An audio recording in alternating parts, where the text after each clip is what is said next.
Hi, dear students. Today we are discussing the chapter Business, Trade and Commerce from your Business Studies textbook of First PUC Karnataka State Syllabus. Okay, in the last video, we have discussed about the concept of business. What is business and the meaning of business, right? So today in this class, let us discuss about characteristics of business activities. Okay. ಬಿಸ್ನೆಸ್ಸನ್ನ ನಾವು ಬೇರೆ ಆ್ಯಕ್ಟಿವಿಟೀಸ್ಗಳಿಗಿಂತ ಹೇಗೆ ಇದು different business ಅಂತಂದರೆ ಇಲ್ಲಿ ಇದರ unique characteristics ಏನೇನು ಅನ್ನೋದನ್ನು ಅರ್ಥ ಮಾಡ್ಕೋಬೇಕಂತಂದರೆ we have to look at it into characteristics of business activities. ಓಕೆನಾ? ಸೊ ಏನೆಲ್ಲ ಯುನೀಕ್ ಕ್ಯಾರೆಕ್ಟರಿಸ್ಟಿಕ್ಸ್ ಇದೆ ಬಿಸ್ನೆಸ್ ಅಂತ ಹೇಳಬೇಕಂತಂದರೆ what are the characteristics it should have ಅಂತ ಹೇಳಿ ಈ ವಿಡಿಯೋದಲ್ಲಿ ನೋಡ್ತಾ ಹೋಗೋಣ. ಸೊ ಬೇಸಿಕಲಿ ನೀವು ಮೀನಿಂಗ್ ನೋಡುವಾಗ ನೋಡಿದ್ರಿ ಬಿಸ್ನೆಸ್ ಅನ್ನೋದು ಒಂದು ಎಕನಾಮಿಕ್ ಆ್ಯಕ್ಟಿವಿಟಿ ಅಂಥೇಳಿ. ಎಕನಾಮಿಕ್ ಆ್ಯಕ್ಟಿವಿಟಿ ಅಂತಂದರೆ the activities which has been carried out in order to earn money or livelihood. So it is not done out of any love, sympathy or affection. Okay, so ಇದನ್ನು economic activity ಅಂತ ಹೇಳಿ ಕರಿತೀವಿ ಅಂತೇಳಿ last ಮೀನಿಂಗನ್ನು ನೋಡುವಾಗ ನಾವು ನೋಡಿದ್ವಿ. So ಒಂದೊಂದೇ ಕ್ಯಾರೆಕ್ಟರಿಸ್ಟಿಕ್ಸನ್ನು ನಾವು ಡಿಸ್ಕಷನ್ ಮಾಡ್ತಾ ಹೋಗೋಣ. ಫಸ್ಟ್ ಒನ್ ಈಸ್ ಏನು ಕ್ಯಾರೆಕ್ಟರಿಸ್ಟಿಕ್ಸ್ ಆಫ್ ಬಿಸ್ನೆಸ್ಲಿ ಫಸ್ಟ್ ಒನ್ ನೆನ್ಪಿಟ್ಕೊಳ್ಳಿ, an economic activity. Business is an economic activity undertaken to earn money or livelihood.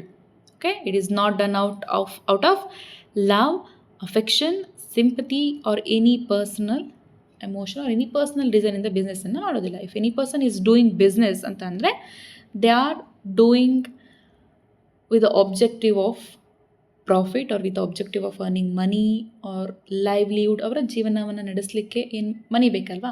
So ಆ ಮನಿಯನ್ನು ಅರ್ನ್ ಮಾಡಲಿಕ್ಕೆ, ಪ್ರಾಫಿಟನ್ನು ಅರ್ನ್ ಮಾಡಲಿಕ್ಕೆ ಬಿಸ್ನೆಸ್ಸನ್ನು ನಡೆಸ್ತಾರೆ. No one will do business out of any love, affection or sympathy. ನೆನ್ಪಿಡ್ಕೊಬೇಕು, business ಅಂತ ಬಂದ ತಕ್ಷಣ it is an economic activity. So this activity may be carried out on a small individual level. For example ನೀವೆಲ್ಲ ಇವಾಗ ಏನಾದರೂ ನಮ್ಮ basic ನೀಡ್ಸ್ಗಳು, basic daily use ಮಾಡುವಂಥ ಐಟಮ್ಸ್ಗಳು ಬೇಕಂತಂದರೆ ಒಂದು ಸ್ಮಾಲ್ ಪೆಟಿ ಶಾಪ್, ರಿಟೇಲ್ ಶಾಪಿಗೆ ಹೋಗಿ ಪರ್ಚೇಸ್ ಮಾಡ್ತೀವಲ್ವ. So business it may be carried out on a small individual level or on a big corporative organised ಸೆಕ್ಟರಲ್ಲಿ, ಸ್ಟ್ರಕ್ಚರಲ್ಲಿ ಕೂಡ ಬಿಸ್ನೆಸ್ಸನ್ನು ಮಾಡಬಹುದು ಅಂತೇಳಿ. ಲೈಕ್ ಸ್ಮಾಲ್ ಇಂಡಿವಿಜುವಲ್ ಲೆವೆಲ್ ಅಂತ ಬಂದಾಗ purchase and sale by a shop keeper. So ನಾನು ಇವಾಗ ಏನು ಎಕ್ಸಾಂಪಲ್ ಕೊಟ್ಟನಲ್ಲ, ನಾವೇನೋ ನಮ್ಮ ಮನೆ ಹತ್ತಿರ ಇರುವಂಥ ಒಂದು ಸ್ಮಾಲ್ ರಿಟೇಲ್ ಶಾಪಿಂದ ನಾವೇನಾದರೂ ಪರ್ಚೇಸ್ ಮಾಡ್ತಿರ್ತೀವಿ. That purchase and sale activity doing by that retailer or shopkeeper is considered as a small scale business activities. It may be done on big corporative company ಲೆವೆಲಲ್ಲಿ ಕೂಡ business ಆ್ಯಕ್ಟಿವಿಟೀಸನ್ನು ಮಾಡ್ತಾರೆ. Example ಏನು, large organised ಲೆವೆಲಲ್ಲಿ ಕೂಡ ಬಿಸ್ನೆಸ್ಸನ್ನು ಮಾಡ್ತಾರೆ. Example purchase and sale by a corporative society ಅವರ company. So ದೊಡ್ಡ ಇಂಡಸ್ಟ್ರಿಯಲ್ ಲೆವೆಲಲ್ಲಿ ದೊಡ್ಡ ಮ್ಯಾನುಫ್ಯಾಕ್ಚರಿಂಗ್ ಯೂನಿಟ್ಸ್ಗಳನ್ನು ಇಟ್ಕೊಂಡು ಆ ಥರ ಕೂಡ ಬಿಸ್ನೆಸ್ಗಳನ್ನು ಮಾಡ್ತಾರೆ. ಅದನ್ನು ಕೂಡ ಅಂದರೆ ಬಿಸ್ನೆಸ್ ಅಂತಂದರೆ it is not just organised ಆಗಿ ತುಂಬ ಲಾರ್ಜ್ ಅಮೌಂಟ್ ಆಫ್ ಇನ್ವೆಸ್ಟ್ಮೆಂಟ್ ಮಾಡಿಕೊಂಡು ಅದನ್ನು ಮಾತ್ರ ಬಿಸ್ನೆಸ್ ಅಂತ ಹೇಳಿ ಕರೆಯಲ್ಲ. ಒಂದು ಸ್ಮಾಲ್ ಪೆಟಿ ಶಾಪ್ ಇಟ್ಕೊಂಡ್ರು ಕೂಡ ಅದನ್ನು ಕೂಡ, ಅಥವಾ ಮನೆಯಲ್ಲೇ ಹ್ಯಾಂಡಿಕ್ರಾಫ್ಟ್ಸ್ಗಳನ್ನು ಮಾಡ್ತಾರೆ, ಹ್ಯಾಂಡ್ಕ್ರಾಫ್ಟ್ಸ್ ಮಾಡಿ ಮಾರಾಟ ಮಾಡ್ತಾರೆ. ಮಡಿಕೆಗಳಾಗಿರ್ಬೋದು ಅಥವಾ ಫರ್ನಿಚರ್ ವರ್ಕ್ಸ್ ಆಗಿರ್ಬೋದು, ಕಾರ್ಪೆಂಟರ್ಸ್ ಎಲ್ಲ ಮಾಡ್ತಾರಲ್ವ, ಅದನ್ನು ಕೂಡ ನಾವು ಬಿಸ್ನೆಸ್ ಅಂತ ಹೇಳಿ ಕನ್ಸಿಡರ್ ಮಾಡ್ತೀವಿ. ಓಕೆನಾ? ಸೊ ದೇ ಆರ್ ಡೂಯಿಂಗ್, ಏನಕ್ಕೆ ಸುಮ್ಮನೆ ಏನು ಕೆಲಸ ಇಲ್ಲ ಅಂತ ಮಾಡಲ್ಲ ಅಲ್ವಾ. So they are doing to earn their livelihood. ಅವರ ಜೀವನಕ್ಕೋಸ್ಕರ, ಜೀವನಕ್ಕೇನು ಬೇಕು, ಮನಿ ಬೇಕಲ್ವ ಜೀವನ ನಡೆಸಲಿಕ್ಕೆ. ಸೊ ಅದನ್ನು ಅರ್ನ್ ಮಾಡಲಿಕ್ಕೋಸ್ಕರ ಆ ವರ್ಕ್ಗಳನ್ನು ಮಾಡ್ತಿರ್ತಾರೆ. ಸೊ ಇದನ್ನೆಲ್ಲ ಕೂಡ ನಾವು ಬಿಸ್ನೆಸ್ ಅಂತ ಹೇಳಿ ಕರಿತೀವಿ. So next one is production or procurement of goods and services. Dear students, business ಅಂದ ತಕ್ಷಣ ಅಲ್ಲಿ ಏನು ಆ್ಯಕ್ಟಿವಿಟಿ ಮಾಡ್ತಾರೆ, ಏನು ಮೇಜರಾಗಿ ನಾವು ಆ್ಯಕ್ಟಿವಿಟಿಯನ್ನು ನೋಡ್ಬೋದು ಅಂತ ಅಂದರೆ ಪ್ರೊಡಕ್ಷನ್ ಆರ್ ಪ್ರೊಕ್ಯೂರ್ಮೆಂಟ್. ಸೊ ಈ ವರ್ಡ್ಗಳು ಯಾವಾಗಲೂ ನೆನಪಿರ್ಬೇಕು ನಿಮಗೆ. Production of goods and services, exchange of goods and services. Business ಅಂತ ಬಂದ ತಕ್ಷಣ ನಿಮಗೆ ಈ ವರ್ಡ್ಸ್ಗಳು ಯಾವಾಗಲೂ ತಲೆಯಲ್ಲಿರಬೇಕು. ಸೊ ನೋಡೋಣ ಇಲ್ಲಿ production or procurement of goods and services. ಇಲ್ಲಿ ಏನಾಗುತ್ತೆ, ಐದರ್ ಗೂಡ್ಸ್ ಪ್ರೊಡ್ಯೂಸ್ ಮಾಡ್ತಾರೆ ಅಥವಾ ಪ್ರೊಕ್ಯೂರ್ ಮಾಡ್ತಾರೆ. ಅಂದರೆ ಪ್ರೊಡಕ್ಷನ್ ಅಂತಂದರೆ ಒಂದು ದೊಡ್ಡ ಪ್ರೊಡಕ್ಷನ್ ಯೂನಿಟ್ ಇರುತ್ತೆ, ಅಲ್ಲಿ ಗೂಡ್ಸನ್ನು ಅವರು ಮ್ಯಾನುಫ್ಯಾಕ್ಚರ್ ಮಾಡ್ತಾರೆ, ಪ್ರೊಡ್ಯೂಸ್ ಮಾಡ್ತಾರೆ. ಸೊ ಅದರ್ವೈಸ್ ಈಗ ನಾನು ಹೇಳಿದ್ನಲ್ವ, ಸ್ಮಾಲ್ ಯಾವುದೋ ಒಂದು ಪೆಟ್ಟಿ ಶಾಪ್, ರೀಟೇಲ್ ಶಾಪ್ ಇದೆ ಅಂತಂದರೆ ಅವ್ರು ಏನು ಮಾಡ್ತಾರೆ, ದೇ ವಾಂಟ್ ಪ್ರೊಡಕ್ಷನ್. ಅವರು ಉತ್ಪಾದನೆ ಮಾಡೋದಿಲ್ಲ. ಏನು ಮಾಡ್ತಾರೆ, ಯಾರು ಹೋಲ್ಸೇಲರ್ ಇರ್ತಾರೆ ಅಥವಾ ಯಾರು ಮ್ಯಾನುಫ್ಯಾಕ್ಚರರ್ಸ್ ಇರ್ತಾರೆ ಅವ್ರ ಕಡೆಯಿಂದ ಪರ್ಚೇಸ್ ಮಾಡಿ ತಂದುಬಿಟ್ಟು ಬಲ್ಕಲ್ಲಿ ನಮಗೆ ಸೇಲ್ ಮಾಡ್ತಾರೆ ಅಲ್ವಾ. ಸೊ ಒಂದು ಬಿಸ್ನೆಸ್ ಅಂತ ಹೇಳಿ ಆಗಬೇಕಂದ್ರೆ ಅಲ್ಲಿ ಐದರ್ ಪ್ರೊಡಕ್ಷನ್ ಆ್ಯಕ್ಟಿವಿಟೀಸ್ ಆಗಬೇಕು ಆರ್ ಪ್ರೊಕ್ಯೂರ್ಮೆಂಟ್, ಗೂಡ್ಸನ್ನು ಪ್ರೊಕ್ಯೂರ್ ಮಾಡಿ ನಮಗೆ ಇನ್ನೂ ಬೇರೆ ಅಲ್ಟಿಮೇಟ್ ಕನ್ಸ್ಯೂಮರ್ಸಿಗೆ ಸೇಲ್ ಮಾಡ್ತಾ ಇರ್ತಾರೆ. So goods must be either produced ಅಥವಾ ಪ್ರೊಕ್ಯೂರ್ಡ್ ಬಿಫೋರ್ ಕನ್ಸಂಪ್ಷನ್ ಆಗಬೇಕು. ಸೊ ಸುಮ್ಮನೆ ಏನು ಯಾವ ಒಂದು ಥಿಂಗ್ಸ್ಗಳು ಕೂಡ ನಮ್ಮ ಕೈಗೆ ಅದು ಹಾಗೆ ಬರೋದಿಲ್ಲ ಅಲ್ವಾ. ಈಗ ಒಂದು ಪೆನ್ ಆಗಿರ್ಬೋದು, ನೀವು ಯೂಸ್ ಮಾಡುವಂಥ ಎಕ್ಸಸೈಸ್ಗಳು, ನೋಟ್ಬುಕ್ಗಳಾಗಿರ್ಬೋದು, ಸೊ ಅದು ಎಲ್ಲಿಂದನೂ ಹೀಗೆ ಕಣ್ಮುಚ್ಚಿ ಬಿಟ್ಟಿದ ತಕ್ಷಣ ಎಲ್ಲಿಂದನೂ ಬಂದಿಲ್ಲ ಅಲ್ವಾ. ಸೊ ಅದನ್ನು with a lot of processing ಸ್ಟೆಪ್ಸ್ಗಳ ಮೂಲಕ ನಮಗೆ ಪ್ರೊಡಕ್ಷನ್ ಮಾಡಿ ಕೊಟ್ಟಿದ್ದಾರೆ. ಸೊ ಒಂದು ಪೆನ್ ಆಗಬೇಕಂದ್ರೆ it has number of process ಅಲ್ವಾ. ಸೊ ಹಾಗೆ ಗೂಡ್ಸ್ಗಳು ಏನಾಗಬೇಕು, ಇದರ ಪ್ರೊಡ್ಯೂಸ್ ಆಗಿರಬೇಕು ಅಥವಾ ಪ್ರೊಕ್ಯೂರ್ ಆಗಿ ನಮಗೆ ಸೇಲ್ ಮಾಡ್ತಾರೆ. ಸೊ ಅಲ್ಲಿ ಕೂಡ ನಾವು ಟೈಪ್ಸ್ ಆಫ್ ಗೂಡ್ಸ್ ನೋಡ್ಬೋದು, like consumable goods, capital goods. Consumable goods ಅಂತ ಹೇಳಿದ್ರೆ ನಾವು ಇವಾಗ ಡೈರೆಕ್ಟ್ ಕನ್ಸ್ಯೂಮ್ ಮಾಡ್ತೀವಿ. ಏನಾದರೂ ಒಂದು ಪ್ರಾಡಕ್ಟ್ಸ್ಗಳನ್ನು ತೊಗೊಬಂದ ತಕ್ಷಣ ನಾವು ಅದನ್ನು ಡೈರೆಕ್ಟಾಗಿ ಅದನ್ನು ಯೂಸ್ ಮಾಡ್ಲಿಕ್ಕೆ ಸ್ಟಾರ್ಟ್ ಮಾಡ್ತೀವಿ. ಕ್ಯಾಪಿಟಲ್ ಗೂಡ್ಸ್ ಅಂತ ಬಂದಾಗ ಲೈಕ್ ಮಷಿನರೀಸ್ ಆಗಿರ್ಬೋದು, ಫರ್ನಿಚರ್ ಆಗಿರ್ಬೋದು, ಕ್ಯಾಪಿಟಲ್ ಗೂಡ್ಸ್ಗಳನ್ನ ಐದರ್ ಅವರು ಮತ್ತೆ ಏನು ಮಾಡ್ತಾರೆ, ಮತ್ತೆ ಇನ್ನೂ ಬೇರೆ ಯೂನಿಟ್ ಆಫ್ ಪ್ರೊಡಕ್ಷನ್ನಲ್ಲಿ ಯೂಸ್ ಮಾಡ್ತಾ ಹೋಗ್ತಾರೆ. ಕ್ಯಾಪಿಟಲ್ ಗೂಡ್ಸ್ ಅಂದರೆ ಲೈಕ್ ಮಷಿನರಿ, ದೊಡ್ಡ ಮ್ಯಾನುಫ್ಯಾಕ್ಚರಿಂಗ್ ಯೂನಿಟ್ಸ್ಗಳಲ್ಲಿ ಫರ್ನಿಚರ್ಸ್ಗಳನ್ನು, ಮಷಿನರೀಸ್ಗಳನ್ನು ಬೇರೆ ಪ್ರಾಡಕ್ಟ್ಗಳನ್ನು ಮ್ಯಾನುಫ್ಯಾಕ್ಚರ್ ಮಾಡಲಿಕ್ಕೆ, ಪ್ರೊಡಕ್ಷನ್ ಮಾಡಲಿಕ್ಕೆ ಯೂಸ್ ಮಾಡ್ತಾರೆ. ಓಕೆನಾ. ಈಗ ಕಂಪ್ನಿಗಳು ಅಂತ ಬಂದಾಗ ಅಲ್ಲಿ ಬೇರೆ ಬೇರೆ ಮಷಿನರೀಸ್ಗಳನ್ನು, ಫರ್ನಿಚರ್ಸ್ಗಳನ್ನು, ಎಕ್ವಿಪ್ಮೆಂಟ್ಸ್ಗಳನ್ನು ಯೂಸ್ ಮಾಡ್ತಿರ್ತಾರೆ ಅಲ್ವಾ. ಸೊ ಯಾಕೆ ಅಂತಂದರೆ ಬೇರೆ ಏನು ಥಿಂಗ್ಸ್ಗಳನ್ನು, ಕನ್ಸ್ಯೂಮೇಬಲ್ ಗೂಡ್ಸ್ಗಳನ್ನು ಪ್ರೊಡಕ್ಷನ್ ಮಾಡಲಿಕ್ಕೆ ಯೂಸ್ ಮಾಡ್ತಿರ್ತಾರೆ. ಲೈಕ್ ಕನ್ಸ್ಯೂಮೇಬಲ್ ಗೂಡ್ಸ್ ಅಂತಂದರೆ ನಮ್ಮ ಡೈಲಿ ಲೈಫಲ್ಲಿ ಡೈಲಿ ನಾವು ಏನು ಯೂಸ್ ಮಾಡ್ತೀವಲ್ಲ, like sugar, pen, ghee, rice. So ಇದನ್ನು ನಾವು ತೊಗೊಂಡು ಅಂಗಡಿಗಳಿಂದ ತೊಗೊಂಡು ಡೈರೆಕ್ಟ್ ಕನ್ಸ್ಯೂಮ್ ಮಾಡ್ತೀವಿ. ಸೊ ಗೂಡ್ಸ್ಗಳು, ಇದು ಪ್ರೊಡಕ್ಷನ್ ಆ್ಯಕ್ಟಿವಿಟಿ ಅಂತ ಬಂದಾಗ it may B consumable goods ಆಗಿರ್ಬೋದು, ಕ್ಯಾಪಿಟಲ್ ಗೂಡ್ಸ್ ಆಗಿರ್ಬೋದು, ಎಲ್ಲ ಥರ ಗೂಡ್ಸ್ಗಳನ್ನು ಇಲ್ಲಿ ಪ್ರೊಡಕ್ಷನ್ ಮತ್ತು ಪ್ರೊಕ್ಯೂರ್ಮೆಂಟ್ ಆಗ್ತಾ ಹೋಗುತ್ತೆ. ಆ್ಯಂಡ್ ನೀವು ಬಿಸ್ನೆಸ್ ಅಂತ ಬಂದ ತಕ್ಷಣ ನೀವು ಈ ಎರಡು ವರ್ಡ್ಸ್ಗಳನ್ನು ಯೂಶ್ವಲಿ ಕೇಳ್ತಿರ್ತೀರ, ಗೂಡ್ಸ್ ಆ್ಯಂಡ್ ಸರ್ವಿಸಸ್. ಗೂಡ್ಸ್ ಅಂತಂದರೆ ನಮ್ಮ ಕಣ್ಣಿಗೆ ಕಾಣುವಂಥ ಟ್ಯಾಂಜಿಬಲ್ ಥಿಂಗ್ಸ್. ಸೊ ನಾವು ಮುಟ್ಬೋದು, ಟಚ್ ಮಾಡ್ಬೋದು, ಫೀಲ್ ಮಾಡ್ಬೋದು. ಬಟ್ ಸರ್ವಿಸ್ ಅಂತ ಬಂದಾಗ ವಿ ಕಾಂಟ್ ಸಿ ಇಟ್. ಅಂದರೆ ನಮಗೆ ಅವರು ಫೆಸಿಲಿಟೀಸನ್ನು ಕೊಡ್ತಾರಲ್ಲ. ಇಟ್ ಮೇ ಬಿ ಸರ್ವಿಸ್ ಅಂತ ಅಂದರೆ ಅದೇ facilities given to the customers, like transportation facilities. ಈಗ ನಾವು ಬಸ್ಸಲ್ಲಿ ಟಿಕೆಟನ್ನು ತೊಗೊಂಡು ಟ್ರಾವೆಲ್ ಮಾಡ್ತೀವಿ. ಸೊ ನಾವೇನಾದರೂ ಗೂಡ್ಸ್ ಅಥವಾ ಥಿಂಗ್ಸ್ಗಳನ್ನು ಪರ್ಚೇಸ್ ಮಾಡ್ತೀವ, ಇಲ್ಲ ಅಲ್ವಾ. ಸೊ ನಮಗದು ಫೆಸಿಲಿಟಿ, ಒಂದು ಸರ್ವಿಸ್ ಸಿಗುತ್ತೆ ಅಲ್ವಾ. ಸೊ ಲೈಕ್ ಆ ಥರ ಸರ್ವಿಸಸ್ ಅಂತಂದರೆ ಟ್ರಾನ್ಸ್ಪೋರ್ಟೇಷನ್ ಆಗಿರ್ಬೋದು, ಬ್ಯಾಂಕಿಂಗ್ ಆಗಿರ್ಬೋದು, ಎಲೆಕ್ಟ್ರಿಸಿಟಿ. ಸೊ ಇದಕ್ಕೆಲ್ಲ ನಾವು ಅಮೌಂಟನ್ನು ಪೇ ಮಾಡಿ ಸರ್ವಿಸನ್ನು ಪಡಿತೀವಲ್ವ. ಸೊ ಈ ರೀತಿ ಒಂದು production and procurement of goods and services, ಈ ಆ್ಯಕ್ಟಿವಿಟೀಸನ್ನು ನಾವು ಬಿಸ್ನೆಸ್ಸಲ್ಲಿ ಮೇಯ್ನಾಗಿ ನೋಡ್ತೀವಿ. Okay, next one is sale or exchange of goods and services. CDA students, business ಅಂತ ಬಂದ ತಕ್ಷಣ ಅಲ್ಲಿ ಸೆಲ್ಲಿಂಗ್ ಆ್ಯಕ್ಟಿವಿಟೀಸ್ ಆಗುತ್ತೆ, ಎಕ್ಸ್ಚೇಂಜಿಂಗ್ ಆ್ಯಕ್ಟಿವಿಟೀಸ್ ಆಗುತ್ತೆ. ಓಕೆ ನೋಡಿ, business involves exchange of goods and services for value.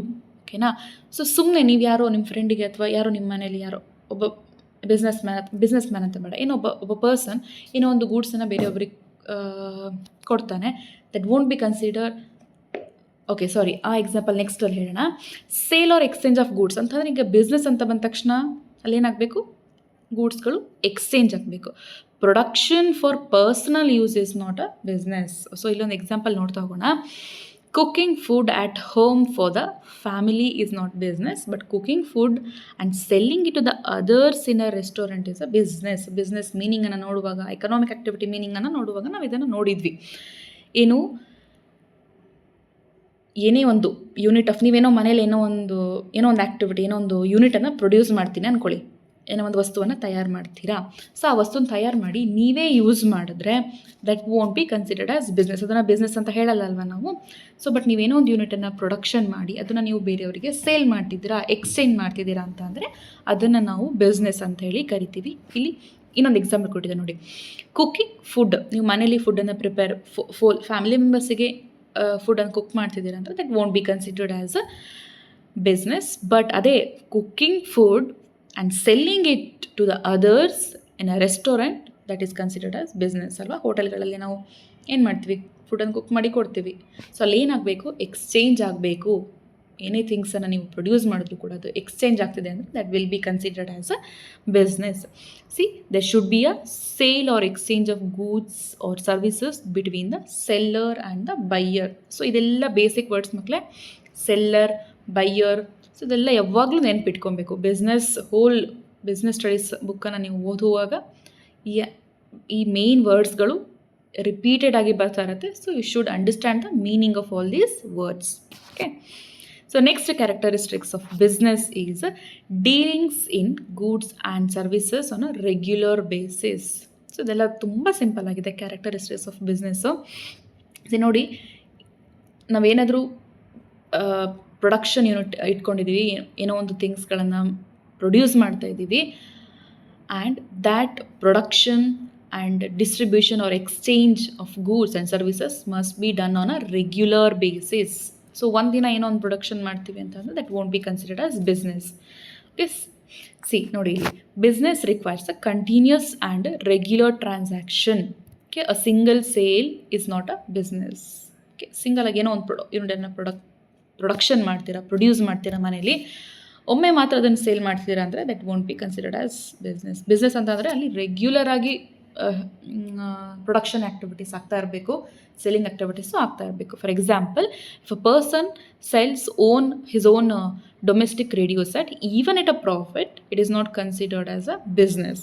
ಈಗ ಯಾರೋ ಅವ್ರ ಮನೇಲಿ ಒಂದು ರೇಡಿಯೋ ಸೆಟ್ ಇದೆ, ಅದನ್ನು ಪ್ರಾಫಿಟ್ಗೆ ಅವನು ಸೇಲ್ ಮಾಡ್ತಿರ್ತಾನೆ ಅಂದ್ಕೊಳ್ಳಿ. ಅಂದರೆ ಲೈಕ್ ಅವ್ನು ಸೇಲ್ ಮಾಡಿದಾಗ $100 ಕೊಟ್ಟು ಪರ್ಚೇಸ್ ಮಾಡಿರ್ತಾನೆ, $110 ಅವನು ಅದನ್ನು ಸೇಲ್ ಮಾಡ್ತಾನೆ, ಅವನಿಗೆ $10 ಪ್ರಾಫಿಟ್ ಆಯಿತು. But that won't be considered as. ಈಗ ಬಿಸ್ನೆಸ್ ಅಂತ ಬಂದ ತಕ್ಷಣ ನಿಮಗೆ ನೆನಪಿದೆ ಅಲ್ವಾ, ಬಿಸ್ನೆಸ್ ಅಂತ ಅಂದರೆ the doing for the purpose of profit ಅಂತೇಳಿ. ಬಟ್ ಇಲ್ಲಿ ಪ್ರಾಫಿಟ್ ಬಂದರೂ ಕೂಡ ಅದನ್ನು ನಾವು ಬಿಸ್ನೆಸ್ ಅಂತೇಳಿ ಕನ್ಸಿಡರ್ ಮಾಡೋಲ್ಲ, because that activity should be done on a regular and continuous ಬೇಸಿಸಲ್ಲಿ ಆಗಬೇಕು. ನೋಡಿ, but if he sells radio sets regularly either through a shop or from his residence, it will be regarded as a business activity. C ಮಕ್ಕಳೇ, business ಅಂತ ಬಂದ ತಕ್ಷಣ ಅದು ಏನೋ ಒಂದು ಶಾಪಲ್ಲೇ ಮಾಡಬೇಕು ಅಥವಾ ಅದಕ್ಕೆ ಒಂದು ದೊಡ್ಡ ಸೆಟ್ಟಿಂಗ್ಸ್ ಇರಬೇಕು, ಮ್ಯಾನುಫ್ಯಾಕ್ಚರಿಂಗ್ ಯೂನಿಟ್ಸ್ ಆ ಥರ ಇರಬೇಕು ಅಂತ. ನಿಮ್ಮ ಮನೆಯಿಂದ ನೀವು ಏನಾದರೂ ಒಂದಿಷ್ಟು ಯೂನಿಟ್ಸನ್ನು ಪ್ರೊಡ್ಯೂಸ್ ಮಾಡ್ತಿದ್ದೀರಾ, ಅಲ್ಲಿಂದ ಸೇಲ್ ಮಾಡ್ತೀರಾ ಅಂದ್ರೆ ಅದು ಕೂಡ ಬಿಸ್ನೆಸ್ ಅಂತೇಳಿ ಕನ್ಸಿಡರ್ ಮಾಡಬಹುದು. ಓಕೆನಾ? ಸೊ ನೆಕ್ಸ್ಟು ಕ್ಯಾರೆಕ್ಟರಿಸ್ಟಿಕ್ಸ್ ನೋಡೋದಾದರೆ ಪ್ರಾಫಿಟ್ ಅರ್ನಿಂಗ್ ಎಷ್ಟು ಸಿಂಪಲ್ ಇದೆ ಅಲ್ವಾ. So the main aim is to earn income by the way of profit. Okay, business ಅಂತ ಹೇಳಿ ಮಾಡೋದೇ ಅಲ್ವಾ ಪ್ರಾಫಿಟನ್ನು ಅರ್ನ್ ಮಾಡಲಿಕ್ಕೆ. ಸೊ ಈಗ ನಾವು $100 ಖರ್ಚು ಮಾಡಿ ಒಂದು 10 ಪೆನ್ಸನ್ನು ಪ್ರೊಡ್ಯೂಸ್ ಮಾಡಿದ್ವಿ ಅಂತ ಅಂದ್ಕೊಳ್ಳಿ. ಸೊ ಅವಾಗ ಏನು ಮಾಡ್ತೀವಿ ನಾವು, ಒಂದು ಪೆನ್ನಿಗೆ ಒಂದು $12 or $15 ಪ್ರೈಸ್ ಇಟ್ಬಿಟ್ಟು ಸೇಲ್ ಮಾಡ್ತೀವಿ. ಆವಾಗ ನಮಗೆ ಅರೌಂಡು ಎಷ್ಟು ಇನ್ಕಮ್ ಆಗ್ಬೋದು ಅಲ್ವಾ. 12 into 10 ಅಂತಂದರೆ ಅಥವಾ 15 into 10 ಅಂದರೆ $150. ನಾವು $100 ಹಾಕಿದರೆ ನಮಗೆ ಅಲ್ಲಿ $50 ಏನಾಯಿತು, ಪ್ರಾಫಿಟ್ ಆಯ್ತಲ್ವಾ. ಸೊ ಇದನ್ನು ಬಿಸ್ನೆಸ್ಸಲ್ಲಿ ಏನಾಗುತ್ತೆ, ಅವರು ಒಂದಿಷ್ಟು ಎಫರ್ಟ್ ಹಾಕಿರ್ತಾರೆ ಆ್ಯಂಡ್ ಇನ್ವೆಸ್ಟ್ಮೆಂಟ್ ಮಾಡಿರ್ತಾರೆ, ಮನಿಯನ್ನು ಇನ್ವೆಸ್ಟ್ ಮಾಡಿರ್ತಾರೆ, ಅವ್ರ ಸ್ಕಿಲ್ಸನ್ನು ಇನ್ವೆಸ್ಟ್ ಮಾಡಿರ್ತಾರೆ. ಸೊ ಅದೆಲ್ಲ ಮಾಡಿಬಿಟ್ಟು ಒಂದು ಅಲ್ಟಿಮೇಟ್ ಪ್ರಾಡಕ್ಟನ್ನು ಪ್ರೊಡ್ಯೂಸ್ ಮಾಡಿ ಸೇಲ್ ಮಾಡಿ at last they will earn profit. So ಇದು the main aim of the business is to earn income. ಹೇಗೆ? With the way of profit. Business can survive for a long without profit. So ಈಗ ಒಂದು business ರನ್ನಲ್ಲಿ long ಟರ್ಮಿಗೆ run ಆಗಬೇಕು, long ಟರ್ಮಿಗೆ survive ಆಗಬೇಕು ಅಂತ ಅಂದರೆ ಏನಾಗಬೇಕು, that it should earn profit. ಈಗ ಪ್ರಾಫಿಟ್ ಬರ್ತಾ ಇಲ್ಲ ಅಂತ ಅಂದರೆ ಏನು, ದೇ ಕಾಂಟ್ ಸರ್ವೈವ್ ಅಲ್ವಾ. ಮತ್ತು ರಿನೋವೇಟ್ ಮಾಡಲಿಕ್ಕಾಗಲ್ಲ, ಮತ್ತು ಹೊಸ ಪ್ರಾಡಕ್ಟ್ಸ್ಗಳನ್ನ ಪ್ರೊಡ್ಯೂಸ್ ಮಾಡಲಿಕ್ಕಾಗಲ್ಲ. ಪ್ರಾಫಿಟೇ ಬರ್ತಾ ಇಲ್ಲ ಅಂತಂದರೆ, if they are under loss ಅಂತಂದರೆ they can't run their business further ಅಲ್ವಾ. So the main purpose of the business is to earn profit. See, businessman make all possible effort to maximize profit by increasing the volume of sales or by reducing cost. Okay, so ಈಗ ಒಂದು qualitative ಆಗಿ ಒಂದು ಪೆನ್ನನ್ನು production ಮಾಡಬೇಕು ಅಂತಂದರೆ ಅವ್ರು ಏನು ಮಾಡಬೇಕು, ಎಷ್ಟು ನಮ್ಮ ಕೈಲಿ ಆದಷ್ಟು ಕ್ವಾಲಿಟಿ ಪ್ರಾಡಕ್ಟ್ಸ್ಗಳನ್ನ ಯೂಸ್ ಮಾಡಿ ಕಾಸ್ಟ್ ಕಡಿಮೆ ಮಾಡಿ ಒಂದು ಒಳ್ಳೆ ಪ್ರಾಡಕ್ಟನ್ನು ಕೊಟ್ಟಾಗ ಅದಕ್ಕೆ ಒಳ್ಳೆ ರೀಸನೇಬಲ್ ಪ್ರೈಸ್ ಇಟ್ಟಾಗ ಆಬ್ವಿಯಸ್ಲಿ ಅವ್ರು ಏನು ಮಾಡ್ತಾರೆ, ಪ್ರಾಫಿಟನ್ನು ಅರ್ನ್ ಮಾಡ್ತಾರಲ್ವ.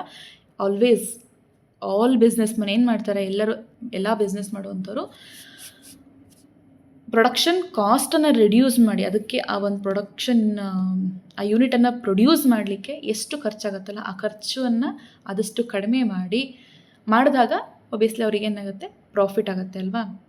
ಸೊ ಇಲ್ಲಿ ಏನು ಮಾಡ್ತಾರೆ, ಸರ್ವೈವ್ ಆಗಬೇಕು, ಇನ್ಕಮ್ ಜನ್ರೇಟ್ ಆಗಬೇಕು, ಪ್ರಾಫಿಟ್ ಬರಬೇಕು ಅಂತಂದರೆ they will do all their efforts ಅಲ್ವಾ ಬಿಸ್ನೆಸ್ ಮಾಡೋರು. So next characteristics is uncertainty of return. Okay, business ಅಂತ ಬಂದ ತಕ್ಷಣ ಎಲ್ಲರೂ ಬಿಸ್ನೆಸ್ ಮಾಡಲ್ಲ, because there is uncertainty of return ಇರುತ್ತೆ. ನಮಗೆ ಗೊತ್ತಿಲ್ಲ ಇವತ್ತು ಪ್ರಾಫಿಟ್ ಆಗುತ್ತೋ ಲಾಸ್ ಆಗುತ್ತೋ, because it depends upon various conditions around the business. Okay, lack of knowledge relating to the amount of money that the business is going to earn in a given period. So ಒಂದು ವರ್ಷಕ್ಕೆ ನಾವು ಎಷ್ಟು ಪ್ರಾಫಿಟನ್ನು earn ಮಾಡಬಹುದು ಅನ್ನೋದು, there is no certainty, ಇಷ್ಟೇ profit ಬರುತ್ತೆ, ಇಷ್ಟೇ return ಏನು ನಾವು ಪಡಿತೀವಲ್ಲ ಅದು ದಟ್ ಮೇ ಬಿ ಲಾಸ್ ಆಗಿರ್ಬೋದು ಅಥವಾ ಪ್ರಾಫಿಟ್ ಆಗಿರ್ಬೋದು, ನಮಗೆ ಗೊತ್ತಿಲ್ಲ ಎಷ್ಟು ರಿಟರ್ನ್ ಬರುತ್ತೆ ಅಂತೇಳಿ. ಸೊ ಇದು ಒಂದು ಬಿಸ್ನೆಸ್ನ characteristics. Okay, it is not certain that what amount of profit will be earned. Okay, loss may occur even with a good effort. Because ಈಗ ಫಾರ್ ಎಕ್ಸಾಂಪಲ್ ನೀವು ಒಂದು ಐಸ್ ಕ್ರೀಮ್ ಅಂಗಡಿ ಇಟ್ಕೊಂಡಿದ್ರೆ, ಐಸ್ ಕ್ರೀಮ್ ಮ್ಯಾನುಫ್ಯಾಕ್ಚರಿಂಗ್ ಯೂನಿಟ್ ಇದೆ ಅಂತ ಅಂದ್ಕೊಳ್ಳಿ. ನೀವು ತುಂಬ ಎಫರ್ಟ್ ಹಾಕಿ ತುಂಬ ಒಳ್ಳೆ ಫ್ಲೇವರ್ಸ್ನೆಲ್ಲ ಹಾಕಿಬಿಟ್ಟು ಒಂದು ಒಳ್ಳೆ ಕ್ವಾಲಿಟೇಟಿವ್ ಐಸ್ ಕ್ರೀಮನ್ನು ಪ್ರೊಡಕ್ಷನ್ ಮಾಡಿ ಇಟ್ಟಿದ್ದೀರಾ. ಬಟ್ ಸಡನ್ನಾಗಿ ವೆದರ್ ಚೇಂಜಸ್ ಆಯಿತು, ತುಂಬ ಮಳೆ ಬರ್ತಿದೆ, ಚಳಿ ಆಗ್ತಿದೆ, ಯಾರಾದರೂ ಐಸ್ ಕ್ರೀಮನ್ನು ಪರ್ಚೇಸ್ ಮಾಡ್ತಾರಾ? ಇಲ್ಲ ಅಲ್ವಾ. ಸೊ ಅದನ್ನೇ ಹೇಳ್ತಿರೋದು, loss may occur even with a good efforts. So business ಅಂತಂದ್ರೆ ಹೇಗೆ ಬೇಕಾದ್ರೂ ಆಗ್ಬೋದು ಅಲ್ಲಿ. ಡಿಪೆಂಡ್ಸ್ ಅಪಾನ್ ಮಾರ್ಕೆಟ್ ಕಂಡೀಷನ್ಸ್, ಮಾರ್ಕೆಟಲ್ಲಿ ಏನು ಕಂಡೀಷನ್ಸ್ ಇರುತ್ತೆ, ಚೇಂಜಸ್ ಇನ್ ದ ಫ್ಯಾಷನ್ ಅಲ್ವಾ. ನಮ್ಮ ಫ್ಯಾಷನ್ ಒಂದೇ ಥರ ಇರೋದಿಲ್ಲ ಅಲ್ವಾ, ನಮ್ಮ ಟೇಸ್ಟ್ ಒಂದೇ ಥರ ಇರೋದಿಲ್ಲ ಅಲ್ವಾ. So depends upon that business ಏನಾಗುತ್ತೆ, there is uncertainty of return. Next characteristics is element of risk. Okay, business start ಮಾಡ್ತಾರೆ ಅಂತ ಅಂದರೆ they are ready to take risk ಅಂತ ಹೇಳಿ. Business always faces chances of loss. That is one of the major risk. Along with it, there are different types of risks are there. It is caused by some unfavorable or undesirable events. So ನಾವು ಇವಾಗ ಒಂದು ಬಿಸ್ನೆಸ್ಸನ್ನು run ಮಾಡ್ತಿದ್ದೀವಿ ಅಂದರೆ ನಾವಲ್ಲಿ expect ಮಾಡಿರೋದಿಲ್ಲ. So ಆ ಥರ ಆ್ಯಕ್ಟಿವಿಟೀಸ್ಗಳು ಕೆಲವೊಂದು ಸಲ ಆ ಥರ ಥಿಂಗ್ಸ್ಗಳು ಆಗುತ್ತೆ. ನೋಡಿ ಎಕ್ಸಾಂಪಲ್ಸ್ ನಾವು ತಗೋಣ. Risk are related with factors like changes in the consumer taste and fashion. So ನಾನು ಇವಾಗ ಐಸ್ ಕ್ರೀಮ್ ಎಕ್ಸಾಂಪಲ್ ಕೊಟ್ಟನಲ್ವಾ. ಸೊ ಅದು ವೆದರ್ ಚೇಂಜಸ್ಸಿಂದ ಆಯಿತು. ಬಟ್ ನಮ್ಮ ಟೇಸ್ಟ್ ಮತ್ತು ಫ್ಯಾಷನ್ಸ್ಗಳಲ್ಲಿ ಕೆಲವೊಂದು ಟ್ರೆಂಡ್ಸ್ಗಳು ಬರುತ್ತೆ. ಸೊ ಆ ಥರ ಚೇಂಜಸ್ ಆದಾಗ ಏನಾಗುತ್ತೆ, ಏನೋ ಒಂದು ಪ್ರೊಡಕ್ಷನ್ ಮಾಡಿದಾಗ ಸೊ ಅದು ಸೇಲ್ ಆಗದೆ ಅವರಿಗೆ ಲಾಸ್ ಆಗಬಹುದು. Then changes in the method of production. So ನೀವು ಯೂಸ್ ಮಾಡಿರುವಂಥ ಅಥವಾ ಒಂದು ಬಿಸ್ನೆಸ್ ಯೂನಿಟಲ್ಲಿ ಅವ್ರು ಯೂಸ್ ಮಾಡಿರುವಂಥ ಪ್ರೊಡಕ್ಷನ್ ಮೆಥಡ್ಗಳು ಚೇಂಜಸ್ ಮಾಡಿದಾಗ ದಟ್ ವೋಂಟ್ ಬಿ ಅಕ್ಸೆಪ್ಟೇಬಲ್, ಅಥವಾ ಅದನ್ನು ಕನ್ಸ್ಯೂಮರ್ಸು ಅಕ್ಸೆಪ್ಟ್ ಮಾಡದೇ ಇರಬಹುದು. ಆ ಥರ ಕಂಡೀಷನ್ಸ್ ಅಥವಾ ಸ್ಟ್ರೈಕ್ಸ್ ಆಗಿರ್ಬೋದು, ಸ್ಟ್ರೈಕ್ಸ್ ಆರ್ ಲಾಕೌಟ್ಸ್ ಆಗಿರ್ಬೋದು. ಲೈಕ್ ಏನೋ ಒಂದು ಬಿಸ್ನೆಸ್ ಯೂನಿಟಲ್ಲಿ ವರ್ಕ್ ಮಾಡುವಂಥ ವರ್ಕರ್ಸ್ಗಳು ಸ್ಟ್ರೈಕ್ ಮಾಡಬಹುದು. ಸೊ ಅವಾಗ ಏನಾಗುತ್ತೆ, ಬಿಸ್ನೆಸ್ಗೆ ಲಾಸ್ ಆಗುತ್ತೆ. ಪ್ರೊಡಕ್ಷನ್ ಎಷ್ಟು ಟೈಮಲ್ಲಿ ಈಗ ಅವರು ಒಂದು ಬಿಲ್ಡಿಂಗ್ ರೆಂಟಿಗೆ ತೊಗೊಂಡಿರ್ತಾರೆ ಅಂದರೆ ರೆಂಟ್ ಕಟ್ಟಬೇಕಾಗಿರುತ್ತೆ, ಎಲೆಕ್ಟ್ರಿಸಿಟಿ ಕಟ್ಟಬೇಕಾಗಿರುತ್ತೆ, ವಾಟರ್ ಬಿಲ್ಸ್ ಕಟ್ಟಬೇಕಾಗಿರುತ್ತೆ. ಸೊ ಈಗ ಸಡನ್ಲಿ ಎಂಪ್ಲಾಯೀಸ್ಗಳು ಸ್ಟ್ರೈಕ್ಸು ಲಾಕೌಟ್ಸ್ ಮಾಡಿದಾಗ ಏನಾಗುತ್ತೆ, this are all uncertain risks ಅಲ್ವಾ. ಸೊ ಬಿಸ್ನೆಸ್ ಅಂತ ಬಂದ ತಕ್ಷಣ ಇದನ್ನೆಲ್ಲ ಅವರು ಫೇಸ್ ಮಾಡಲಿಕ್ಕೆ ರೆಡಿ ಇರಬೇಕು. Strikes or lockouts at work place ಆಗಿರ್ಬೋದು, ಇನ್ಕ್ರೀಸ್ಡ್ ಕಾಂಪಿಟೇಷನ್. ಸೊ ಅಲ್ವಾ, ಒಂದು ಬಿಸ್ನೆಸ್ ಅಂತ ಅಂದರೆ it is all about competition. ನಿಮಗೆ ಏನೋ ಒಂದು ಬಿಸ್ನೆಸ್ ಮಾಡ್ತಿದ್ದೀರ ಅಂದರೆ ನಿಮ್ಮ ಸುತ್ತಮುತ್ತ ಎಷ್ಟೊಂದು ಜನ ಕಾಂಪಿಟೇಟರ್ಸ್ ಇರ್ತಾರೆ. ಸೊ ಅದು ಕಾಂಪಿಟೇಟರ್ಸು ನಿಮ್ಮನ್ನು ಸರ್ಪಾಸ್ ಮಾಡಬೇಕು ಅಂಥೇಳಿ ಅವರು ಬೇರೆ ಬೇರೆ ಮೆಥಡ್ಸ್ಗಳನ್ನ ಯೂಸ್ ಮಾಡಿಕೊಂಡು ನಿಮ್ಗಿಂತ ಕ್ವಾಲಿಟೇಟಿವ್ ಆಗಿ, ನಿಮ್ಗಿಂತ ಕಡಿಮೆ ಪ್ರೈಸಲ್ಲಿ ಪ್ರೊಡಕ್ಷನ್ ಮಾಡಿ ಪ್ರಾಡಕ್ಟ್ಸ್ಗಳನ್ನು ಸೇಲ್ ಮಾಡ್ತು ಅಂತ ಅಂದರೆ ಏನಾಗುತ್ತೆ, ನಮಗೆ ಅಗೇನ್ ಲಾಸ್ ಆಗ್ತಾ ಹೋಗುತ್ತೆ. ಫೈರ್ ಆಗಿರ್ಬೋದು, ಥೆಫ್ಟ್ ಆಗಿರ್ಬೋದು, ಆಕ್ಸಿಡೆಂಟ್ಸು, ನ್ಯಾಚುರಲ್ ಡಿಸಾಸ್ಟರ್ಸು. ಲೈಕ್ ಒಂದು ಬಿಸ್ನೆಸ್ ಯೂನಿಟಲ್ಲಿ ಹೇಳಕ್ಕೆ ಬರಲ್ಲ ಅಲ್ವಾ, ಏನು ಬೇಕಾದರೂ ಆಗ್ಬೋದು. ಸಡನ್ನಾಗಿ ಫೈರ್ ಕೊಟ್ ಆಗ್ಬೋದು, ಅಥವಾ ಕಳ್ಳತನ ಆಗ್ಬೋದು, ಆಕ್ಸಿಡೆಂಟ್ಗಳಾಗ್ಬೋದು. ನಿಮ್ಮ ಯಾವುದೋ ಒಂದು ಪ್ರೊಡಕ್ಷನ್ ಆಗಿರುವಂಥ ಪ್ರೊಡಕ್ಷನ್ ಆಗಿರುವಂಥ ಪ್ರಾಡಕ್ಟ್ಸ್ಗಳನ್ನ ತೊಗೊಂಡು ಹೋಗ್ತಾರಂಥ ಗಾಡಿಗಳು, ಆಕ್ಸಿಡೆಂಟ್ಸ್ ಆಗಿರ್ಬೋದು, ಅಥವಾ ನ್ಯಾಚುರಲ್ ಡಿಸಾಸ್ಟರ್ಸ್ ಲೈಕ್ ಫ್ಲಡ್ಸ್, ಕ್ವೇಕ್ಸು, ಏನು ಬೇಕಾದರೂ ಆಗ್ಬೋದಲ್ವ. ಸೊ ಈ ರೀತಿ ರಿಸ್ಕ್ಗಳು ಕೂಡ ಬಿಸ್ನೆಸ್ ಯೂನಿಟಲ್ಲಿ ಎಷ್ಟೋ ಚಾನ್ಸಸ್ ಇರುತ್ತೆ. ಈ ಥರ ಅಂದರೆ ಬಿಸ್ನೆಸ್ ಏನೋ ಒಂದು ಯೂನಿಟಲ್ಲಿ ಫ್ಲಡ್ಸ್ ಬಂದು ಬಿಸ್ನೆಸ್ ಎಲ್ಲ ಹಾಳಾಗಿರುವಂಥದ್ದು. ಸೊ ಇದೆಲ್ಲ element of risk. Risk can be reduced but not be eliminated. So ಬಿಸ್ನೆಸ್ಸಲ್ಲಿ ರಿಸ್ಕನ್ನು ನಾವು ರೆಡ್ಯೂಸ್ ಮಾಡ್ಬೋದು, but can be eliminated. There is certainty of ಏನು risk. We can't escape from risk ಅಲ್ವಾ. ಬಿಸ್ನೆಸ್ಸಲ್ಲಿ ರಿಸ್ಕಿಂದ ನಾವು ಎಸ್ಕೇಪ್ ಆಗಲಿಕ್ಕೆ ಸಾಧ್ಯನೇ ಇಲ್ಲ. ಸೊ ಎಕ್ಸಾಂಪಲ್ಸ್ ಎಲ್ಲ ನೋಡಿದಲ್ವ ಯಾವ ರೀತಿಗಳಲ್ಲಿ ಬಿಸ್ನೆಸ್ ರಿಸ್ಕನ್ನು ಫೇಸ್ ಮಾಡಬೇಕಾಗುತ್ತೆ ಅಂತ ಹೇಳಿ. ಇದಿಷ್ಟು characteristics of business. Hope you understood. So let us summarize. So characteristics of business activities. ಒಂದು ಬೇಸಿಕಲಿ ಇದೊಂದು ಎಕನಾಮಿಕ್ ಆಕ್ಟಿವಿಟಿ. ಪ್ರೊಡಕ್ಷನ್ ಆರ್ ಪ್ರೊಕ್ಯೂರ್ಮೆಂಟಲ್ಲಿ ಏನಾಗುತ್ತೆ, ಪ್ರೊಡಕ್ಷನ್ ಮತ್ತು ಪ್ರೊಕ್ಯೂರ್ಮೆಂಟ್ ಆಗುತ್ತೆ ಗೂಡ್ಸ್ಗಳು. ಸೇಲ್ ಏನಾದರೂ ಒಂದು ಯೂನಿಟ್ ಆಫ್ ಐಟಮನ್ನು ನೀವು ಪ್ರೊಡ್ಯೂಸ್ ಮಾಡ್ತಿದ್ರೆ ಅಂದರೆ there should be exchange of goods and services. Dealings in goods and services on a regular basis. It should be continuous. There should be continuous and regular transaction ಇರಬೇಕು. And the main business aim is profit earning, uncertainty of return. There may be loss or profit and element of risks. Okay, I have seen that there are a number of elements from different things we have to face from different aspects. We have to face risks in business. Okay, dear students, thank you. In the next class, let us see another concept of your first chapter, business, trade and commerce. Thank you.